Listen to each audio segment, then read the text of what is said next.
Ja tere! Nii suur rõõm, et on nii palju kuulajaid siin saalis. Ja sama suur rõõm on, et ma arvan, et päris suur ports on ka ekraanide taga. Nii et tere tulemast ja nüüd hüppaksime siis Nõmme Mändidelt korraks Jõgevale. Kas keegi on Jõgevamaalt siin saalis? Oo, tere ja väga tore. Kui ma ütlen sõna Jõgeva, mis teile Jõgevaga seostub? Ja nagu ma oleksin nagu ees väike mudel, Jõgeva kollane. Et Jõgeva kollane on nagu kõige tuntum asi peaaegu Jõgevalt, et Jõgeva bränd siis. Ja Jõgeva kollane, teate, sai juba mõni aasta tagasi 80-aastaseks, et see meie lugu ja see Jõgeva märk, et see on päris eakas. Ta on siis 42. aastal registreeritud. Vahepeal ta jäi tiba haigeks, aga me kõpitsesime ta üles ja nüüd on ta täiesti jälle heas konditsioonis ja täiesti müüdav. Kui siin on üsna palju rahvast, ma arvan, Tallinnast või Tallinna lähistelt, muide ka Jõgeva kollane on käinud Tallinnas, et ta tuli eelmisele laulupeole koos meie kammerkooriga ja ootas seal Vabaduse väljakule viidida ja isegi käis terve rundkäigu muide läbi koos kooriga. Nii et ta on isegi laulupeole jõudnud, et selles mõttes ta on ikka üks väärt tegelane.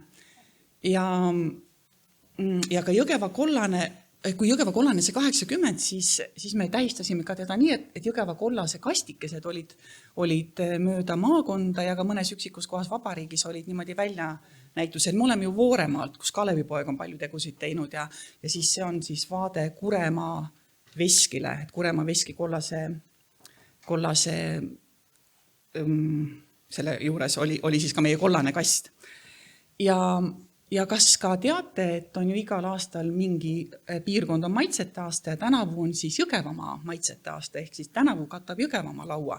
Ehk siis kui te näete selle meie väike loosung on ka Jõgeva kollane või väike motto, et on ka täitsa kartulipäev, kus Jõgeva kollane esindatud on novembris, et kui te sellele lehele lähete ja natuke uurite, seal on sündmusi, kuhu teid kutsutakse, näiteks 1. augustil on tomatipäev, et mis on ka palju seotud selle keegi ütles siin sordiaretusega ehk meie sordiaretusega. Ehk siis nii ongi, seda sordiaretust on Jõgeval tehtud juba üle 100 aasta, 106 aastat tänavu. Et te olete kindlasti kuulnud Jõgeva sordiaretusjaam omal ajal, Jõgeva sordiaretuse instituut, siis hiljem oli Eesti taimekasvatuse instituut, päris alguses oli Jõgeva sordikasvandus ja näete nüüd siis meid on järjekordselt natukene kokku pandud teiste asutustega või meie juurde teisi asutusi ja nüüd me oleme maaeluteadmuskeskus. Ehk siis kui see metk kuskil teil ette jääb, siis teate, see on see sama, natukene on sinna juurde tulnud, aga see on see sama koht Jõgeval ka, kus sorte aretati. Ehk siis üle 100 aasta on meil seda tegemist. Ja lisaks sellele 80-aastasele Jõgeva kollasele, meil on neid vanakesi veelgi. Et kui me räägime küll täna pärandsortidest suuresti, siis need sordid, näiteks see sama Jõgeva Nantes, kes on nüüd juba üle 70 aasta vana, ehk siis 3 inimpõlve, me võime rahulikult öelda, kuigi ta on aretussort, aga ta on teadus mõttes pärandsort ka, et ta on nii vana. Ehk siis see Jõgeva Nantes on meil üle 70 aastane, et samal aastas on üks viljakas aasta olnud, siis ka Kapsas Jõgeva, et samamoodi juba, mis meil tuleb, 74 juba tänavu. Aamisepp, mida te nägite ka seal laua peal, üks kõrge hernes ja kõige magusam hernes, mis meil Jõgeval on aretatud ka tollest ajast. Ja Aamisepa nimi ütleb nii, nagu selle Jõgeva kollas on aretanud Julius Aamisepp, nii ka selle hernesordi Julius Aamisepp. Ka redis, ainukene redise sort, mis meil on kunagi aretatud, ka eelmisel aastal pidas oma 70. juubelit, 70 sünnipäeva juubelit. Siis Põldupa Jõgeva, et sellest ma korra peatun veel, et ka päris eakas. Ehk siis, et kui need sordid siiamaani, mida ma praegu räägin, need sordid on siiamaani kas meil praegu seal laua peal müügiks ehk siis kasvatamisel, et nad on nii head olnud juba tol ajal aretamisel, et siiamaani ikkagi neid soovitakse ja kasvatatakse. Et väärt kraam ja maitsev kraam. Pesasipul Jõgeva, seal te nägite ka laua peal olid Jõgeva väikesed tippsibulad, et see aretati muideks valiti sellest Peipsiäärsest sibulast, mis on ju väga kuulus, seda kõik teate. Aga Peipsiääre sibul, mis tema head omadused on, see, et ta on pesasibul, sinna tuleb mitu tükki alla ja ta on kibe sibul, mis inimestele meeldib ja ta säilib väga hästi, mis on tegelikult number 1 tema omadustest. Ja sellest valiti väga pikka aega, valiti sibul ja saigi meie Jõgeval ainukene aretatud sibul Jõgeva 3. Ehk siis põhimõtteliselt on sama, mis Peipsiääre sibul, aga vaadake, nüüd on Peipsiääre sibul hakanud olema natuke roosakas või punakas, et vanasti ta oli ikka kollane, et nüüd on, eks rahvale meeldib ka selline natuke värviline asi. Kõige varem tomat, mis meil on koit. Keegi küsis siin magusapoolsemat tomatit, et see koit on tõesti haputomat, kellele maitseb, et tomat oleks hapu. Et sellised eakad vanakesed on meil, kes on siiamaani täiesti käigus ja laua peal ja täitsa söömiseks. Ja nüüd Anneli ütles ka ja te nägite minu pealkirjas, et ma töötan geenipangas, et päris kole sõna mõne inimese jaoks, et mis see tähendab, et äkki seal on geenid või GMO-d või midagi. Et kui geenipangast on keegi varem kuulnud, siis tihtilugu osoonist või televiisorist on kuuldud Teramägede seemnepangast või Teramägede geenipangast, kus sinna kaugele Teramägede saarestikule, sinna on siis niimoodi kalju sisse või sinna mäe sisse on ehitatud pikk tunnel, see on 120 meetrit ja seal otsas on sellised suured hoidlaruumid, nagu laoruumid. Et miks ta sinna ehitati? Sellepärast, et hoida seal seemneid, mis säiliks, siis on nagu noalaev, et mis säiliks võimalikult kaua. Et seal endal, selles maa sees seal on igikelts, sellepärast ta sinna tehtigi, et teatavasti seemned säilivad jahedas paremini. Eks te koduaedades ka teate, et kui te panete ta köökiriiulile, siis nad nii pikalt ei säili, kui ikkagi jahedamas sahvris. Aga on teaduslikult siis uuritud ja tõestatud, et kui seemed kuivatada nagu hästi aeglaselt ja pikalt võimalikult, mitte ei ole võimalikult, vaid kindla niiskuse sisalduseni, siis -18 juures või miinuskraadide juures ta säilib eriti kaua, 30, 50, 80 aastat. Geenipangad kõik ei olegi nii vanad, et teaks täpselt öelda, et kui hästi mõni seeme säilib. See alati ka sõltub, millal ta on koristatud, milline aasta siis oli ja liikidest ka alati oleneb. Ehk siis, et seal Teramägedel ongi selles ühes suures hoidlas mahub üle 1 miljoni, ehk siis nagu selliste seemnekotikeste, et sinna siis viiakse seemned. Ja kui inimesed on küsinud, et oot, kas seal Oodenvald ka ikka on see kartul Oodenvald, siis korraks vaadake, et seal on -18 ja kartulit me säilitame ju keldris ja mugulana, et seal tal hakkaks väga külm ja ta kevadel poleks tast midagi järgi. Ja siis ma ikka alati räägin seda lugu ka, kui inimesed muretsesid kommentaariumis, et aga kui siin on nüüd nende pakenditega koos pääneseb üks rase rott, et mis siis saab, et sööb kõik seemned ära. Et esiteks see rott on tiine, eks ole, ja teine asi, -18 ta ei pea seal kaua vastu ja pealegi nendest kottidest ei näriks ta läbi ka ja need valgustatakse veel läbi ka. Need ei ole mure, need seemned on kindlas kohas seal, et nad on hästi hoitud ja seal Teramägedel, seal kus on need varusäilikud, seal on ka Eesti seemned säilimisel, et me oleme ka sinna viinud, et miks siis, sest ma ütlesin seal pealkirjas, et need on varusäilikud, mis tähendab, et kuskil peab olema see päris koht, et juhuks, kui midagi juhtub. Ehk siis, et teramäed on selle jaoks, kui kuskil maailma geenipankades midagi juhtub, et nad saaks sealt materjali kätte. On juhtunud sõda Süürias, kui saadi materjal sealt Teramägedelt kätte, sest nende enda geenipangale enam ligi ei saadud, et see on juba kasutatud. Käiku läinud, ehk maailmas on üle 1700 geenipanga ja me võiks tegelikult öelda ka seemnepanga, et see on mõnes mõttes meile mõistetavam ja lihtsam sõna, aga ma pärast selgitan, miks see geenipank on natukene ingliskeelsest tõlkest, aga meil ei ole ka kõikides geenipankades ainult seemned. Aga Teramägedel ja see, millest ma natuke praegu rohkem räägin, on siis seemned. See suur sinine seal Metki juures ei ole mitte meie, vaid see on Vavilovi nimeline geenipank Peterburis. Et seal on 300 000 erinevat sellist seemnekotikest, et meil on natuke peaaegu 4000, et nad on meist palju suuremad, aga Vavilov hakkas juba 1911 koguma, meie alles 99. aastal. Et hakkasime hiljem Euroopas on ka palju geenipanku. Mis me seal teeme? Nagu ma rääkisin, me kogume mingid seemned, me kuivatame need sellise kindla kuivusastmeni, me pakendame nad sellistesse kottidesse, nagu ma just näitasin.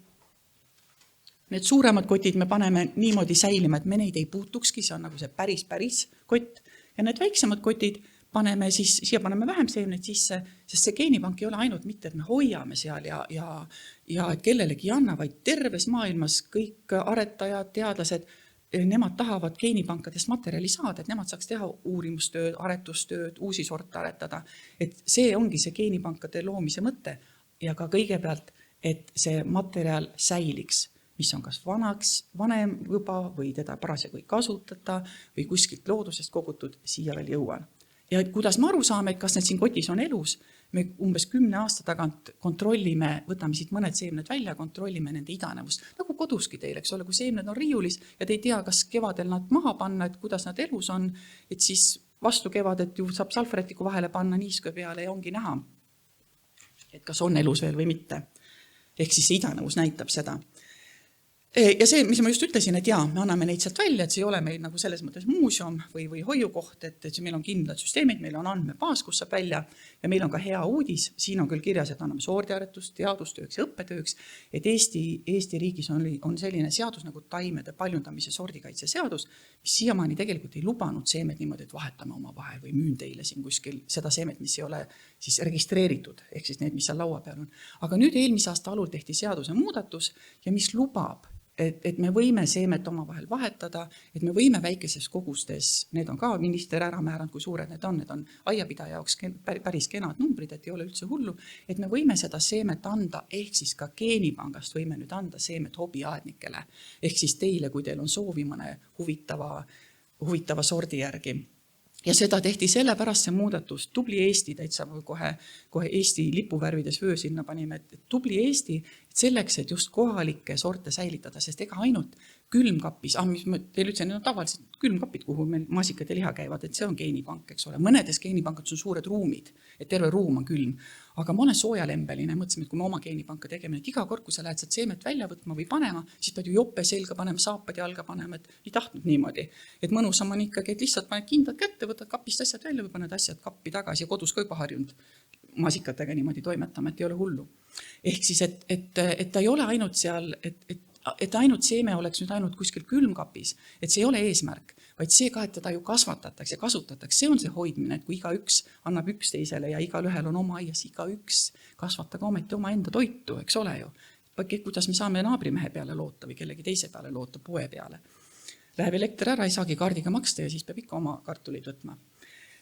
Vot, et selle jaoks, et me saaksime ise rohkem, et see traditsiooniliselt tekkinud sordid leviks ja et neid ikka kasvatatakse sellepärast, me võime nüüd ka neid välja anda ja oma vahel vahetada. Aga seal samas külmkappides ja muidu meil seal hoidlates, et mis seal on? Et seal on need sordid, mis on aretatud, siis on aretajad, igast asjast, mida nad aretavad, ei saa veel kohe sort, et nad parasjagu seda äkki ei kasuta, aga tal on head omadused, annavad ka geenipanka, et hoia natuke aega, on juba mõned tagasi küsin mõnda asja, et me tegeleme selle materjaliga nüüd edasi, sest meil on nüüd uued tehnoloogiad. Me nüüd oskame teistmoodi sellele materjalile läheneda, meil on uued aparaadid. Ja siis pärandsordid, millest tuleb natukene rohkem juttu, see on kõik praegu mul alles sissejuhatus. Ja siis loodusest kogume heintaimi. Ja siis seal on, eks ole, teravilet, teate, nisu, oder, rukis, kaer, õlikultuuridest naeris, või naeris ei ole, me võime naeris, ütleme siis pigem nagu rapsrüps jätame siis niimoodi, naeris on ka õli, kui sa võtame seemnest. Siis heintaimed, lutsern, ristikud, kartuli juurde ka veel jõuan ja kaunilladest hernesupa ja siis köögivilju, millest on täna ka veits rohkem juttu. Mis meil seal kõige vanemad asjad on? No veel praegu tegelikult ametlikult sordilehel olev talirukis Sangaste, ega sealt kandis kedagi ole Lõuna-Eestist, Sangaste piirkonnast. Et see Sangaste rukkis, sellel ma kohe peatun veel, ja siis väike verav, sellest kartulist olete kindlasti kuulnud, ja siis veel mõned asjad, mis on geenipanka jõudnud, sellised vanemad, aga et see talirukis on meil nii kuulus asi üle maailma, see on maailma kõige vanem rukkisort, mis on praegu veel kasvatamisel ja sordilehel. Ja eelmisel aastal me peame mingid sünnipäevi ja pidasime nüüd selle talirukki sordi Sangaste 150.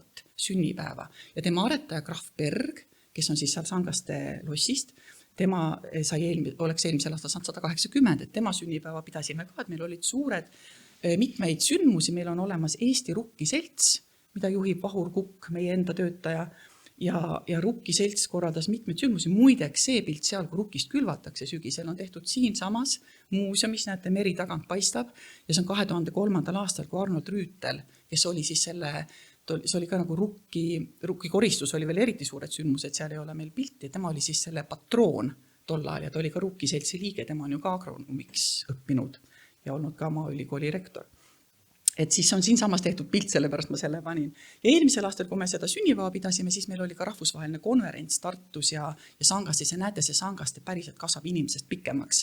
Et need seal servade peal, need on päris pikad poisid tüdrukud, et ei ole kuskilt lõunamaad pisikesed jupikesed, et kasvab neist üle 2 meetri rõõmsasti. Et see Sangaste, see meie Sangaste, nagu Sangasti joks Sangasti, Jõgeva joks Jõgeva kollane. Võtta ka kõige vanem köögiviljasort lisaks ühele sibulale, millest ma räägin, sibulat me ei saa seemnega säilitada sellist sibulat, nagu meil on seal geenipangas, aga aeduba ja on üks vana sort, mis on aastast 1911 ja see on nii tore, Anneli, et sa leidsid selle artikli taluperenaisest, kus on kirjas, et meil oli Liplapi põllude kool tüdrukutele, mis töötas siis, mis seal eespool oli kirjas, mõni aasta ainult. Ja siis seal põllude koolis nad kuskilt said oletatavasti siis jutu järgi seal, et Soomest said ühe sordi ja nad hakkasid seda seal kasvatama ja isegi seal taluperenaises on kirjutatud, et nad müüvad seda seemet. Et nii vana Liplap juba on täiesti geenipangas olemas. Et väga tore. Siis lisaks sellele, et me seal Jõgeval neid seemneid hoiame, nagu ma rääkisin, nendes külmkappides, meil on veel, kuna kartulit ei saa, eks ole, seemnena, saab, sinna tuleb, sinna viljas sisse tuleb seem, aga kartul ikkagi sellisena nagu ta on, et saaks seda sorti säilitada nagu ta on, tuleb kartulit säilitada ikkagi kas mugulana või ütleme vegetatiivselt või siis pisikese taimena. Ja selleks siis on in vitro säilitamine, ehk siis meil on siis meie enda majas kasvatatakse neid katseklaasides, säilitatakse.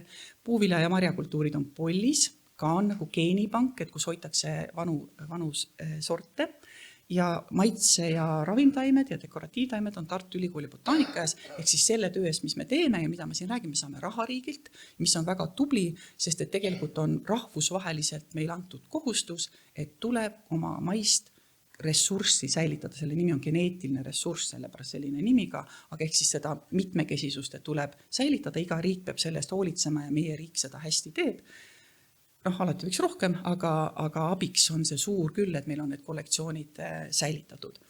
Ja selle kartuli juurde on see sama väike veretuttav, eks ole, et just niimoodi pannakse nad sinna katseklaasi pisikeste taimekestena. Kui te olete siit Tallinna lähedalt või Tallinnas, siis võib-olla Sakus mäletate Evikat, kus Viive Rosenberg selle 80ndate alul, isegi 70ndate lõpul selle Evika üles ehitas ja kõik välja töötas ja lihtsalt 2019 see Evika maja pandi Sakus kinni ja me kolisime selle kollektsiooni Jõgeval, et nüüd on ta ka Jõgeval. Ja see ei ole ka niisama, et me paneme ta sinna katseklaasi ja sinna ta jääb, vaid seda tuleb ka 3 korda aastas niimoodi steriilsetes tingimustes ümber lõigata ikkagi ja et ta seal liiga suureks ei kasvaks. Ja siis nendest taimekestes kasvatatakse ikkagi mugulad, pannakse põllule, pisikesed taimed esialgu ja siis järgmisel aastal pisikestest mugulastest suured. Ja Viive Rosenberg on imeilus asja teinud kollektsioonis olnud kartulitest, kus siis terve Eestimaa tollased, see on siis enne viimast reformi, tollased maakonnad on ilusti erinevate sortidega. See ei ole Eesti sort, mis on seal Pärnumaal, see on Blue Congo, aga see lihtsalt on väga, väga ilmekas. Aga täiesti rahvaselektsiooni sorte täitsa saadaval asi. Jõgeva kohal muidugi Jõgeva kollane. Ma peatun paari sõnaga ka Tartu Ülikooli botaanikajal, kes on siis ka meie projekti või selle programmi partner, et nemad ka siis selle programmi raames hakkasid koguma ilutaime, eestimaised ilutaimi, sest need on eraaretajate käes, aga siis see varukoht siis on botaanikaaias, et see on siis Roosi kollektsioon ja siis, kes on ikka käinud Tartu Ülikooli botaanikaaias?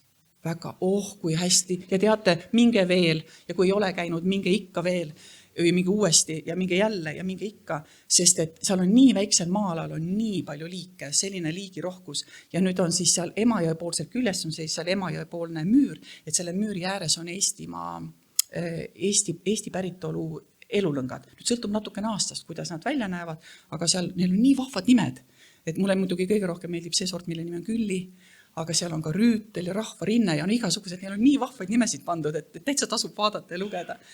Ja siis veel natuke sealt edasi minna, siis on see maitse ravimtaimed, seal on 50 erinevat maitse ravimtaimede liiki, et need leiate. Ja polli, kõik, mis me Eestimaal sööme, kõik on neil seal olemas. Nad väga ootavad sinna vaatama, eriti kui on õitsemise aeg, teate kui ilus, kui kirsid ja õunapuud õitsevad, kõik need pikad rivid.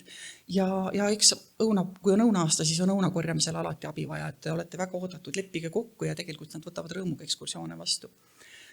Et nende kollektsioonid, siis meie vanade sortide kollektsioonid on seal olemas. No see sõna, see bioloogiline mitmekesisus, millest ma tegelikult praegu siiamaani olen rääkinud, et see kõik on see mitmekesisus, mis meil on põllul, aias, looduses. Meil on eesti keeles tegelikult imeilus sõna selle kohta elurikkus, et see on see meie rikkus. Ja klaar on see, et ta väheneb, sellepärast on vaja teda geenipankadesse koguda või et inimesed kasvataks, et me toituks mitte ainult nendest neljast liigist nisu ja riis ja et me toituks võimalikult rikkalikult, et seal on meil endal palju teha. Ja siis, kuidas see rikkus meile siis nendesse kollektsioonidesse jõuab? Et üks ongi see, nagu ütlesin, et me saame sordiaretajatelt, saame neid sorte, mida nad enam ei kasvata või mida nad praegu ei soovi aretistena kasvatada, et nende materjal. Ja siis me käime loodusest kogumas sellepärast heintaimed aretus käib väga palju loodusest kogutud materjaliga. Need on kõik meil heintaimed aretajad, et kes kellel liblikõõrst heintaimed, kellel kõrrelised heintaimed. Ja näete, me oleme päris palju armastanud Eestis ringi liikuda, et me oleme päris mitmes kohas kogunud ja kogunud just loodusest. Aga miks te näete, et meile meeldib rohkem käia saartel või kuskil mere ääres? Et meile muidugi meeldib seal ka, aga üks põhjus on see, et vaadake nõukaajal, siin on palju inimesi, kes seda mäletavad, oli see ju piiritsoon. Ja siis seal põllumajandust piiritsoonis see oli need piiritsoonid, mis olid, piiritsoonis veel tehti põllumajandust, aga need, mis olid päris kinnised alad, kus oli Nõukogude sõjavägi peal, et siis seal ju ei tehtud, seal ei olnud põllumajandust, aga Eesti ajal oli. Ja kui seal on veel alles heinamaad, omaaegsed karjamaad ja kui sealt me saame mingisuguseid liike, mis on seal püsinud, järelikult neil on ikkagi väga hea kliima või nad on kas külma hästi talunud, nad on hästi vastu pidanud seal. Et see on meil põhihuvi, et nad oleks hästi vastupidavad meie talvedele. Et sellepärast me armastame nendest piirkondadest koguda, kus näete, Kesk-Eesti on tühi, sest seal käib kõva põllumajandus juba kogu aeg, eks ole, et sealt ei ole nii palju saada. Ja näete, tulemus on ka, et sellest on aretatud, see ei ole mitte ainukene, lihtsalt üks näide, et siin ei ole vaja palju arvata, et kust kohast see algmaterjal on kogutud, eks ju. Et see on selge, et Ruhnu saarelt kui koguti ja siis on uus sort valikutega aretatud sellest. Ja nüüd siis, ja miks me nendest valime või miks on ka oluline, et taimede sees on geenid, on ju, ja nendes, mis on päris metsikud, seal on väga mitmekesine, nad on igasugused erinevate pikkuste ja suurustega. Kui meil on juba inimesed valinud ise oma sordid ja see on põlvest põlve kandunud, ehk siis ütleme, nad on pärandsordid või rahvaselektsiooni sordid, siis inimesed on mingid omadusi sealt valinud juba välja mingitest metsikumatest materjalist. Ja siis nad on juba mingi tunnuse kõrvale jätnud, nad tahab, et ta oleks punane näiteks, mingi asi, või ta tahab, et ta oleks varajasem, et juba inimene on valinud, ehk ta on mingid tunnused kõrvale jätnud, ehk juba on nagu see geneetiline valik seal väiksem, see geneetiline mitmekesisus. Ega see ei ole mõnes mõttes halb, aga sest inimesele ta on omasem ja siis, kui sordiareta juba valib, siis tema jaoks on ju reeglid. See peab olema nagu lauaga löödud, näiteks teravili, ta peab olema kindlad omadused, et oleks teistest eristuv. Ja seal on nagu väga kindlad tunnused, mida sordiaretaja jälgib ja mis ta kõrvale jätab. Aga kui ta tahab uut sorti aretada, siis ta tegelikult tahab sinna metsiku juurde tagasi minna või selle pärandsordi juurde tagasi minna, sest seal on tunnuseid, mida ta võib-olla ei olegi, nagu ütlesin, varem osanud kasutada või varem osanud nendest mingit kasu luua. Metsikud liigid on ju tihti väga haiguskindlad, mis on põhimure on taimede haigused. Ja nüüd, kus me järjest vähem võime kasutada keemilist taimekaitset, siis rohkem meil on huvi leida algmaterjali, mis on terve. Ja selles mõttes me läheme ikka tagasi pärandsortide juurde, me läheme ikka tagasi metsikute liikide juurde, et nendest leida neid häid omadusi üles. Ja nüüd ma siis asun põhiteema juurde, ehk siis pärandtaimede juurde, et see teema, et miks on neid oluline säilitada. Seda me juba siin kõik teame, see on vana põlvest põlve säilinud kultuurtaime sort. Ja et tavaliselt on kasvatatud inimeste aedades. Neil on nii palju sünonüüme, et me oleme öelnud varem rahvaselektsiooni sort, kunagi öeldi ka maasort, ütleme ka kohalik sort, aga seaduse mõttes on kohaliku sordi natuke teine tähendus, aga siis me saame ka nii aru, mõned ütlevad ka põlissort, kui me räägime näiteks Jõgevakollasest, ei saa päris põline öelda, eks ole, aga kui ta on ikkagi 3 inimpõlve vana, siis ta on teatud mõttes ikkagi pärandsort, aga siin praegu selles kontekstis ma räägiks nendest, mis on tõesti põlvest põlve edasi kantud. Ja seal on see mitmekesisus, mis ma rääkisin, mida saaks ka kasutada tulevikus, mis on väga hea. Et ta on ju kohanenud, kui inimene on teda kasvatanud, vanaema kasvatas ja võib-olla vanaema kasvatas. No ma niisama ei hoiaks seda aias, kui ta meile ei meeldiks. Et üks on küll see lugu ja see süda on soe, et ma tean, et minu vanaema seda kasvatas. Aga teisalt tal peab olema kas hea maitse või see, et ta ikkagi nendele haigustele vastu peab. Ja teatud mõttes igaüks teeb ka oma sordiaretus seal, eks ole, oma aias, et korjad neid suuremaid seemneid või et on ikkagi just nimelt, sa oled, selles mõttes on ta nagu rahvaselektsiooni, et sa oled teda kogu aeg selekteerinud või valinud. Ja just seesama, et inimestele meeldib kas see lõhn või maitse, et ma olen praegu ainult söögitaimede juures, eks ole, aga kui me räägime koduaedades õitest või ilutaimedest, et siis on sama lugu, et midagi seal ju meeldib, mis on kas lapsepõlve lõhnad või lapsepõlve maitsed. Ja mis on eriti tore ka on need lood, et kui palju toredaid lugusid me oleme kuulnud nende vanade sortidega, mis on meieni jõudnud. Oleme käinud seda vahel ka rääkimas ja tõesti see on nagu ilus öelda, et see, mis on see pärandsort, millest me nüüd räägime, et need on vanaemade peenarde hästi hoidud aarded, see on tõesti aarde, ma ei tea, kas keegi mängib geopeitus, me geopeituses kogume ka aardeid, on ju, aga need aarded siin, need on tõesti põlvest põlve ja ajast aega, põlvest põlve jõudnud, käinud kaasas ja tulnud meiega kaasa. Meie mõnes mõttes meie kõige kuulsam pärandsort või kõige tuntum pärandsort, isegi või mis öelda kõige vanem, sest me tegelikult ei tea, on see Peipsi sibul, eks ole, millest me rääkisime, see on 3 sajandit tagasi jõudnud Peipsi äärde vanausulistega. Ja oleme ka neid käinud uurimas ja kogumas sealsete memmede käest ja see on lausa Piirissaarel see pilt, et seda Peipsi-äärset sibulat kogumas. Ja mis ma nüüd tahtsin öelda, et miks me neid kogume ka, et see on nii tore, et võib-olla te teate kindlasti kedagi, kes kasvatab või endal on mingit vana asja ja see on tore, et te ise kasvatate ja kellelegi annate. Aga meil on olnud mitmeid lugusid, kus seda inimest kas enam ei ole, või keegi tema seemneid enam edasi ei kasvata või nad ise enam ei ole kedagi, kes kasvataks. Inimesed on linna läinud või on keegi leidnud oma vanatädi kapist, kui ta on pärast surma läinud koristama mingid seemned, et me ei tea, kas kellelegi on need jõudnud. Et see on nii tore, kui nad ikkagi on meil olemas ja me saame kas teile jagada või nad on vähemalt säilinud ja eriti hea, kui nad on nende lugudega. Ja siis ongi mõned lood mul siin. Et kuidas kui meie rääkisin teile sellest sibulast, mis siin laua peal on Jõgeva sibul ja Peipsi ääre sibul, kuidas seda paljundatakse niimoodi, et meil on see tippsibul, laua peal nägid, see on see pisike must seeme on päris see must sibul, tema seeme. Kui me ütleme sibula seeme, me räägime tegelikult mustast seemnest. Kui see seeme maha panna, siis sealt tuleb tippsibul, mida tegelikult paljud nimetavad sibula seemneks ja sealt järgmisel aastal alles saame selle söögisibula.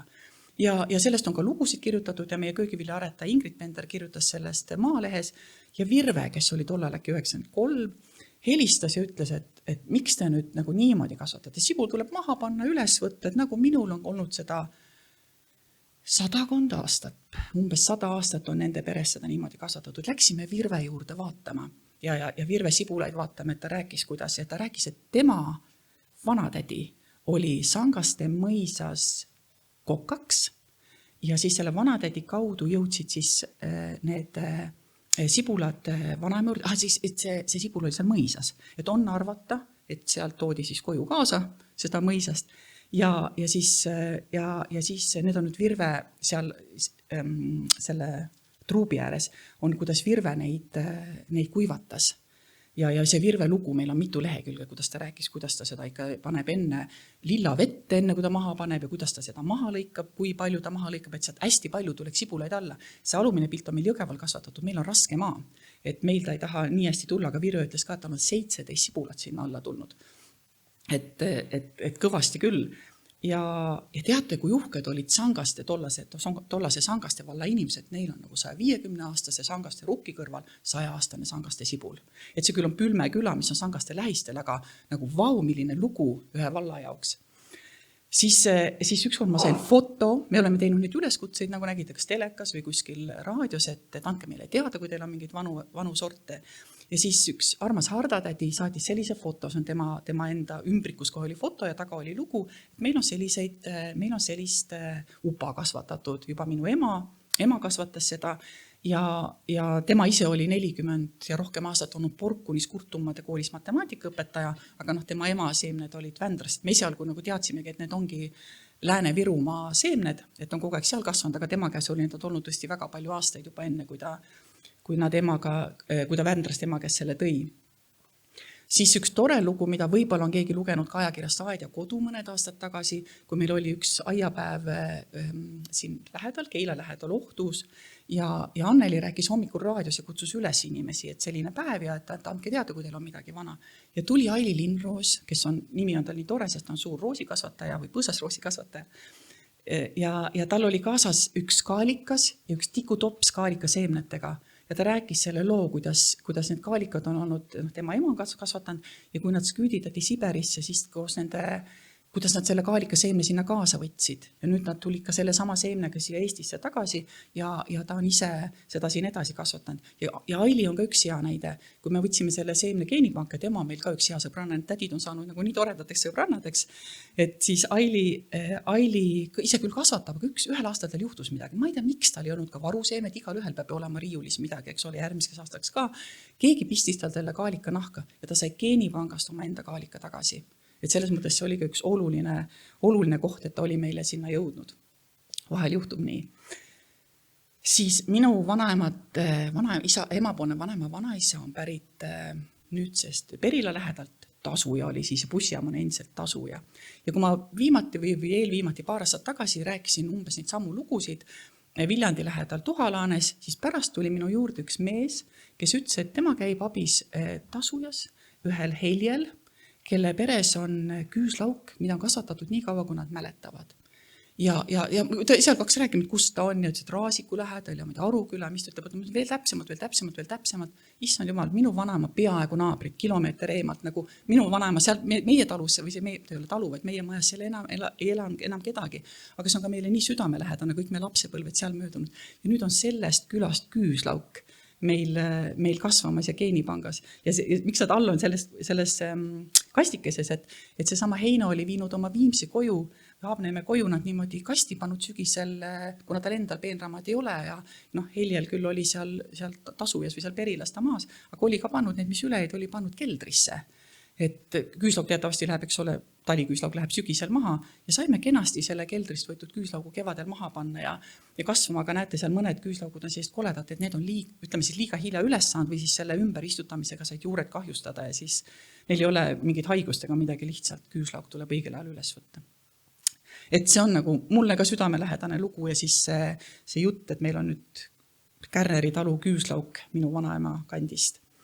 Ja siis helistati meile Sauelt, et kui siit kandi lugusid natuke rääkida, et üks naine rääkis, et tema naabril on mingid vanad oad ja ta natukene muretseb selle pärast, et see nama naabrid, et ega nad kaduma ei lähe. Et on ainukene inimene, kes veel neid kasvatab teadaolevalt ja hirmus kõrge uba, et oli ise nimeks pannud taevauba, et kus nad iganes muidu võib-olla pärit on.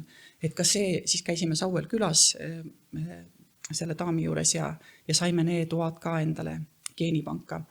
Üks Helbi põlduba, keegi teab, kus on Helbi küla. Et Helbi on üsna 2 kilomeetrit Vene piirist Võrumaal, Setumaal ja seal üks Väino kasvatab, on pikka aega see tuba kasvatanud, ta arvab, et tema isa on, Väino on nüüd juba vist üle 80, aga et tema isa tõi selle kunagi Venemaalt ja nemad ka nii kaua, kui mäletavad, on kasvatanud, et isa juba kasvatas. Ja emalt kõik tahtsid seda seemet osta, aga tollal ei tohtinud veel ei olnud ametlikult, ei tohtinud seemet müüa.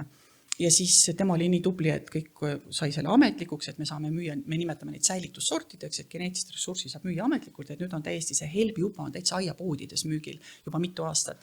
Et see on nii tore, et ta võttis selle ette ja kui ma rääksin enne Jõgevauast, mis oli 56. aastal aretatud, siis Jõgevauba, need seemnete suurust mõõdetakse seda, et mitu seemet läheb 1000 või mitu, kui ma panen 1000 seemet, et kui palju see kaalub. Ja kui siis see kaalub 1000 seemet, kaalub meie uba 700 grammi, siis selle Väino uba seal Helbi külas kaalub 2 kilo, et see on ikka igavene pirakas. Aga neid suuri ube on meile pärast seda veel tulnud Audiast saarest ja mõnest kohast veel, et see meie jaoks oli esimene nägemine, et nad tõesti biopessa mahub 3 tükki. Et väga vahva. Küllap väga paljud on kuulnud diatrollat või diamorfiini nüüd see nimega.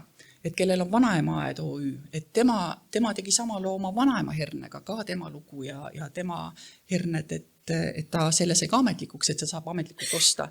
Et ka Tiia teab neid oma vanaema lugu ja seda hästi, et ta panigi nimeks Vanaema herne, sest niimoodi on peres seda kogu aeg nimetatud. Meie kõige uuem lugu on siis, kui meil oli Novaatoris, kas aasta lõpul kunagi oli üks artikkel, et miks me vanu sorte säilitame ja miks nad on olulised, miks me võiks ise toitu kasvatada, kas või nendest vanadest Eestis hästi kasvanud taimedest. Ja 10 minutit läks mööda pärast seda avaldumist, kui helistas meile üks Madis, kes ise elab Raplamaal ja ütles, et aga tema vanaisa oli Tallinnas Maarjamäe lossis aednikuks ja vanaisa oli sündinud 890 ja temal on need toad alles ja saatis meile postiga paki sees täiesti värske toad, et me saime suure portsuni, et me keetsime ja sõime neid kiududeta muide, ka siis oli kiududeta ja selline ilus, kohe selline mitmekesine pilt ja kuivatasime siis ülejäänud ära ja lähevad sel aastal meil maha, et hakkame paljundama. Ja ta ütles, et muidu need kasvavad 3-meetriseks need toad ja et eelmisel aastal, kus oli väga vihmane ja niiskust palju olid 4-meetriseks kasvanud. Et kuna see oli papa ja kutsuvad teda papaks, et siis papauba.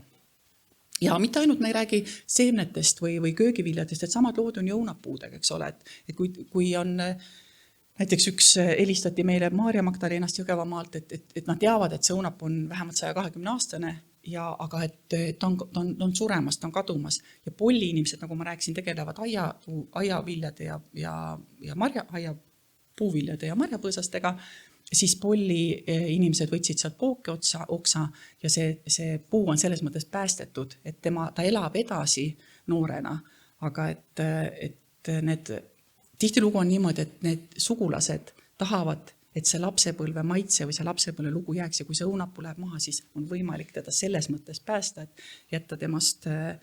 teha temast üks uus noor. Selliseid lugusid on polli jõudnud ka päris mitu. Ja see lugu jõudis lehte kohaliku Jõgeva maakonna Vooremaasse, et selle proua õunapuu, et on haruldane, selles mõttes, et väga-väga vana ja siis on see lugu, mis temast sai. Ja kui ma enne rääkisin Geenipangast väljaandmise, siis üks lugu veel siia, võib-olla teate Mart Eerikut, metsakõneleja, et tema on olnud omal ajal Vihterpalu metsa üle, aga seal enne teda oli, või natukene veel mitu korda enne teda oli Vihterpalu metsaülemaks üks Aleksander Teesalu, kes sai Lätist, kus on Preekuli sordiaretusjaam, nagu meil on Jõgeva oli sordiaretusjaam, Preekulis sai mingi kartulid ja ta hakkas pani need kartulid maha ja hakkas neist valikuid tegema. Et ta nagu selles mõttes aretas ise sordi, sest ta tegi ise valikuid, ütleme siis nii. No tollal kõike võis. Ja pani enda järgi selle nimeks Aleksander. Ja see sort, ma ei ole ise sealt kartuli poole pealt, et täpselt see sort jõudis Viive Rosenbergi kätte geenipanka, sinna kartuli geenipanka ja eelmisel aastal Mart Eerik võttis meiega ühendust, et temal on see meeles see sort, tema teab, et see sai geenipanka, tema tahaks seda nüüd kasvatama hakata. Ja nüüd paneb ta need kartulid, eelmisel aastal pani need mugulad mulda, need pisikesed just need, mis on meil sellest taimiksest kasvatatud või? Et tal on meeles see lugu, tal on meeles see maitse, ta tahtis seda tagasi ja nii see läks. Ja sellest oli Maalehes, oli artikkel, et kui keegi märkas lugeda, see on 13. juulil eelmisel aastal, värske lugu. Ja veel ja üks väike põgusad, et peale selle, et teie igaüks ise, ilmselt olete natuke pärandsordi säilitajad, on olemas MTÜ Maadias Eestis, kes kogub informatsiooni säilitamise kohta, et nad ise ei säilita sorte, aga korraldavad koolitusi ja koondavad seda infot kodulehele. Juba rääkisime Vanaema aiast, et Tiia nüüd need morfiin, et tema on väga, ütleks, et võib-olla Eesti kõige rohkem kuuldud pärandstaimede ja pärandsortide hoidja. Ma usun, et kes on Facebooki kasutajad, väga paljud teist võib-olla on selles Facebooki grupiga ühinenud, kes kasvas Vanaema aias. See pilt on varasem, praeguseks on seal juba 7200 liiget, mis on väga suur number väikese Eesti kohta, et taanlased ja kellel siin on ka selline üsna heal tasemel, selline pärandsortide armastus on väga imestanud, et meil on nii suur huvi. Ja kes veel ei ole, kui soovite ühinega, seal on selles mõttes kinnine grupp, et sa pead olema grupi liige. Lõuna-Eestis on ka üks Triinu Guerriin, et tema tegeleb permakultuuriga, temal on selline aed ja muidugi jõuame jälle siia tagasi Anneli juurde, et Vabaõhumuuseum, et siis kui siin muuseumis hakati lähenema, suuresti ma usun Anneli eestvedamisel on ju niimoodi, et need talud, mis siin on, paranda, kui ma eksin, aga mina olen nii aru saanud, need talud, mis siin on erinevatest Eesti piirkondadest toodud, et ka nende talude juures kasvaks sellest piirkonnast pärit taimed. Ja nii on see on nüüd küll see Vändrava hauba, aga nagu ütlesime, ta on ikka väga pikalt kasvanud ja me teadsime, et see on siis see Lääne-Virumaalt, see Härjapea talu, mis on ka Virumaa talu. Et siis see uba sai sinna maha näiteks nendes näites. Ma rääkisin Põlduast Helbi, mis on Setumaalt. Meil on siin Setu vanatalu ja lisaks Helbile, eks ole, palju taimi sealt kogunud, aga lihtsalt need, mis lood meie rääkisime, mis meile on tuttavad, et Helbi on seal kasvanud ilusti aia ääres. Peipsiveere kalurimaa juures muidugi, Peipsi sibul või Peipsiääre sibul ka eelkõige, et nii on. Ja nagu ma rääkisin, et tegelikult igaüks saate olla pärandtaimede säilitaja, et tundke huvi, kust need taimed on, kust need seemned on tulnud ja kust see sort on tulnud. Et kui kaua teda on kasvatatud, kui te teate kedagi, kellel on või vanatädidel või vanaemadel on olnud. Et ise saate ju seemed kasvatada, kui ei oska, siis nii palju on ju soovitusi ja internetis. Ja need, millest ma alustasin üsna, et meie saadame oma varusäilikud Teravmägedele, sest meil on see süsteem ja riiklik süsteem, et väga oluline varusäilikute, selles mõttes jutus, et varusäilikute teema on, et te saate neid omavahel vahetada, et ta varusäiliku ülesanne on, et see sort ei läheks kaduma ja siis, kui ta on naabril, siis ta seal on. Ja Tiia Morfiin ütleb alati nii, et sõbrale võid ka anda, see on tore, aga anna vaenlasele, sest vaenlane ei julge su käest teist korda küsima tulla, tema kindlasti hoiab alles. Et Tiia alati nii ütleb, et siis hoidke seda alles. Ja need väikesed ümbrikukesed ongi Tallinnast, ka Nõmmelt, kui Nõmme Mändidalt me jõudsime siia Jõgevale nüüd tagasi Nõmmele, et kus pere tütar oli ema viinud hooldekodusse, hakkas tema kappe koristama ja leidis need tomatid. Ema oli igipõline tomatikasvataja ja Nõmme turul tomatimüüja ja me kõik need sordid, need seemned, kui me see lahti tegime, kõik need seemnekesed olid seal, näete, ühel on seal isegi näha peal, olid sinna kleepunud, nad olid seal kuivatatud, et nendest 2 sorti on nüüd geenipangas, et mõned olid need, mis olid väga sarnased ka olemasolevate sortidega, et niimoodi nad meieni jõudsid. Ja kui teie teate kedagi, kes teaks kedagi, kellel oleks vanu seemneid, olge head, võtke muga ühendust. Suur tänu teile. Ja kui me oleme siin televiisoris ka praegu, on ju, et nii arva saab, et ma tean, et ma loodan, et siit televiisorist vaatavad minu ema ja isa, et soovilaulu ma ei taha, aga ma tervitan neid, sest et tänu nendele ma üldse sattusin Jõgevale natuke pärast seda, kui ma sündisin ja tänu sellele ma saan kanda seda Jõgeva pusa, et ma olen väga tänulik ja tervitan kõiki. Aitäh kuulamast!